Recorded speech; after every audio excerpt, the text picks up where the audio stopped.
Hello farmers, Doom here. Welcome to No Nonsense Farming. This is the first video from a new series that I plan to produce for this channel as it continues to grow and more developers decide to work with me as a content creator. In this episode, I'm having somewhat of an in-depth look at the pre-alpha demo for the upcoming 2.5D Metroidvania called Mandragora. This build was released for a few people to test and at the same time for Primal Game Studio to finish their Kickstarter campaign, which was scheduled to end on October 25th, 2022, to get the word out that this awesome game is in development and that you can support its development if you want to.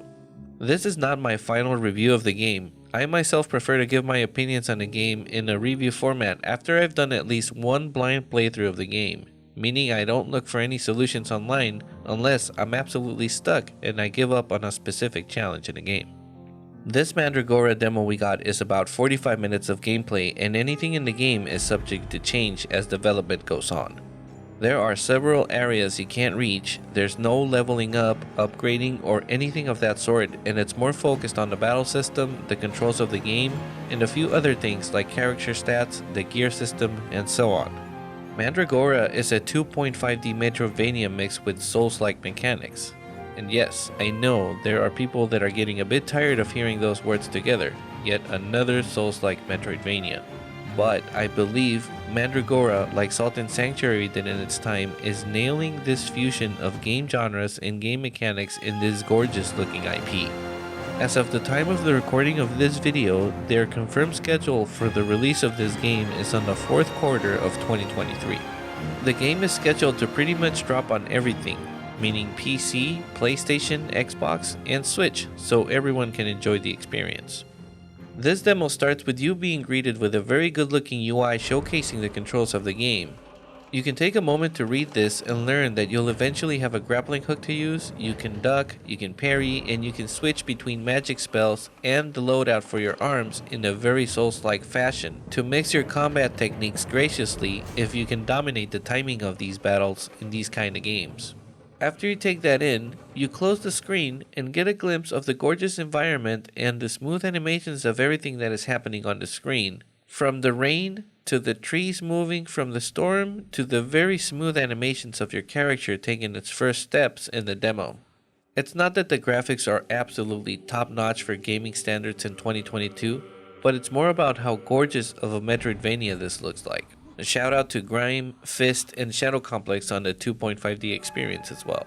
The controls on the game feel very smooth. I used a PS5 controller to play this demo on my PC and it felt great. Controls will usually make or break a game for me, and with some controls, I need to give them time to get used to, and it works out to be super satisfying when you dominate them. Check the video card, and yes, I'm looking at you, Eterna Noctis. On the flip side, some controls are just too Yankee for my taste, and usually I give up on them altogether because of it. The controls on Mandragora feel very responsive. They really nailed the Souls-like on the battle system and the way gravity works and one feels in these kind of games. The backstepping and rolling iframes feel spot on.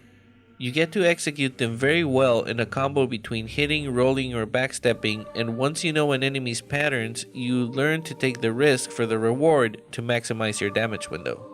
When it comes to healing and magic, you have an Estus type flask for magic and for health. Each time you refresh the game on a save point, you get these bottles filled up automatically, or at least in this demo that's how this worked. In order to use magic, you need to have some sort of charm equipped, and in Mandragora, you use this kind of item in your offhand, which is what makes battle feel more complex and rewarding when you have to switch between those loadout options on the fly to shred your enemies in battle. Mixing the magic and the melee as this demo balances very well, I can see that both magic and melee builds will be very interesting builds as well due to the skill tree layout and the freedom of character customization this game is going to offer. As soon as I had a look at the character loadout screen and started to see the stats with the percentages of things and all that good stuff, I was instantly reminded of why I love video games like Diablo with these nerdy stats that make creating builds in a video game so much fun. You can see stats like crit chance, crit damage, poise, and even elemental resistances. Though let me remind you that we don't know exactly how the leveling system will work. We do know that there's a skill tree and that you collect essence from slaying enemies, to level up along with talent points for the skill tree itself. It might be that depending what points you spend on the skill tree will determine how stats will reflect accordingly on your character. It also seems that your accessories such as rings or maybe even other armor sets might come into play to mix all this up, which in turn leads to having a lot more variety in character building. From what I can tell in the demo and what's being promised on Kickstarter with all the goals it's reached with the help of the community, I can see that nothing the game is adapting is half-assed, and everything has been thoroughly thought and implemented very meticulously. You can definitely see a lot of detail in the environments. It looks like the lore is going to be deep, there's lots of things to interact with, and it just feels very well put together. This is not to say that there aren't games that have had a bit of a semi-rough start and soon became a cult classic. And yes, I'm looking at you, Blasphemous. But this goes to say that so far this looks like a very promising game, and it's okay to dream and to support something if you believe in it. Sometimes you'll be let down, and sometimes you'll feel very accomplished for being part of the success of a video game that can impact people's lives in mostly positive ways. If you think I'm exaggerating, check the video in the link card about how this creator believes that the original Souls-like games like Demon's Souls, Dark Souls, and Bloodborne help cure depression.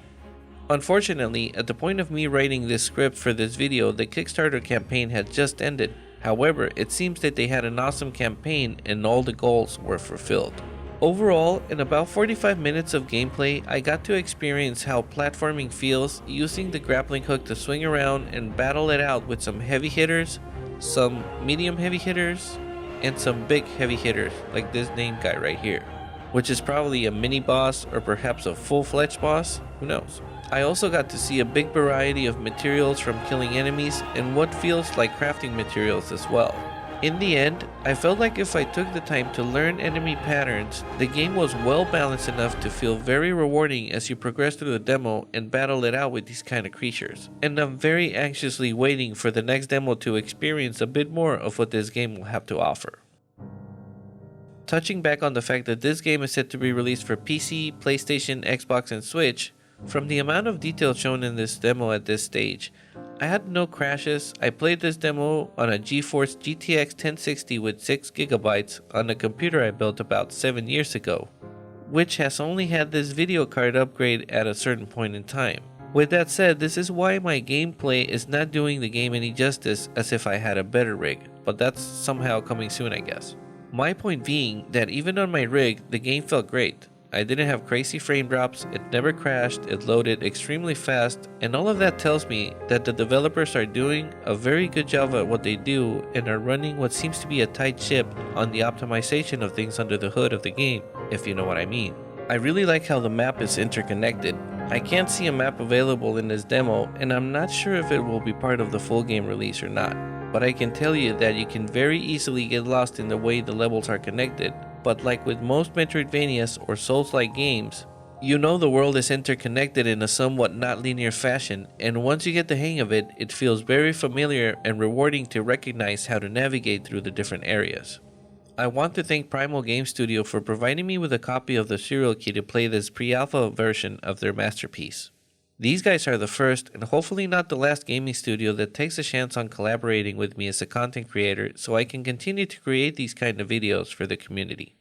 If you're not a subscriber to this channel, please consider subscribing. There is hopefully more content like this on the way, and even though this will remain primarily a video game farming method archive, I will be mixing in some of this kind of content because video games are a passion I thoroughly enjoy in my 30 plus years of video gaming, and I feel there is room on this channel for more of this kind of content. Thank you for sticking to the end of the video. I know it's a lot longer format than we're used to in this channel, and I hope you enjoyed it. Well, that's it for me. Thank you for watching, and see you in the next pre-review or whatever this was. Or maybe I'll just see you in the next farm.